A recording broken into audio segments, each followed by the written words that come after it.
makakita ng ganitong mga tao. So na-mention natin na doon sa ating mga naunang video ay hundreds of millions ang investment ni Nawat dito sa Miss Universe.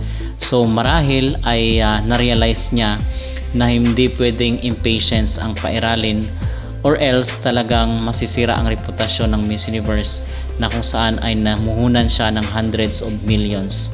So kinakailangan minsan na magkaroon siya ng self-control at hindi pwedeng kalabanin niya yung mga candidate kasi dito sila nagpunta sa Thailand para enjoy yung moment at hindi para makipag-away.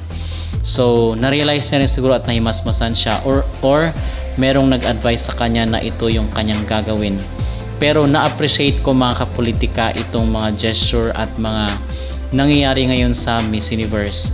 So sinabi ni Nawat rin dito na hindi niya napipilitin kung sino man yung sasama sa mga activities, kung sino yung mag-refuse. So sumama lang naman yung loob niya dahil nga nahiya siya doon sa mga sponsor na nagtiwala sa kanya kasi parang ano siya dito parang middleman siya.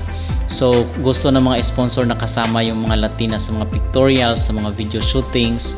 So dahil wala sila, so pahayag ni Nawat na nag-apologize siya doon sa kanyang mga nasaktan. Sa tingin nyo ba mga kapolitika ay genuine at authentic yung kanyang mga sinasabi? Mag-comment down below at huwag kalimutang mag-subscribe kayo dito sa ating YouTube channel. Maraming salamat po.